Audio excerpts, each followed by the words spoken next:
So this is a soil texture triangle and it looks like it's fairly complicated, but once you've used one a few times, you'll find out it's relatively easy to use to figure out the soil type that you have, whether it's a loam or a clay or a silt loam or a sandy clay loam.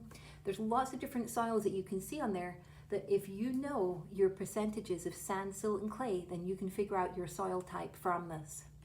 So we have our percentages of sand, silt and clay from our earlier experiment with the jar. So your numbers will be different from mine. I'm just going to show you it with the numbers from my soil jar, clay.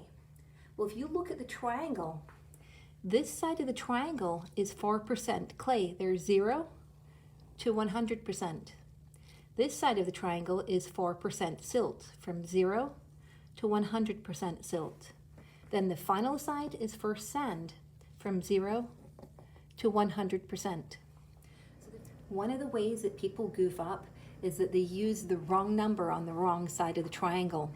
So instead of doing like percent clay here, they might have used their number for percent silt or percent sand. If we start here with percent clay, my number is 27. So I'll find 27, which is about there, and then I'm going to draw a line. Now this is the second place where people goof up. Make sure you're drawing your line the correct direction. So this big blue arrow is telling you that you have to draw your line straight across the paper.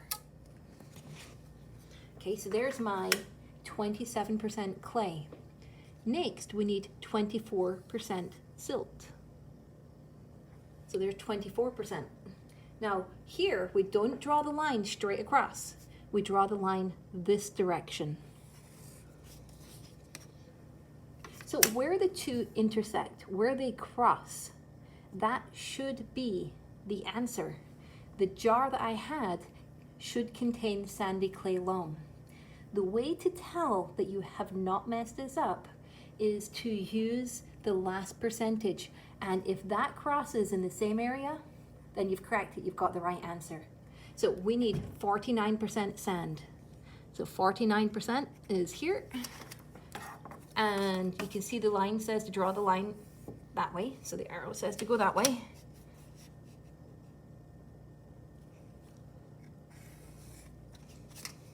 And there you go. All three are intersecting in the same place with sandy clay loam. Now, if I had more clay, then this line would have went up. The other lines would have actually have moved down because making 100%, but if I had more clay, we might have had a clay soil. If I had more silt, so this line moving down this direction, I maybe would have had a loam or a silty loam, just depending on how much there was. But yeah, so these will move around depending upon your percentages. But again, the two ways that people mess up when they're using these is that they'll use the wrong side of the triangle, so make sure you're on clay, or you're on silt, or you're on sand.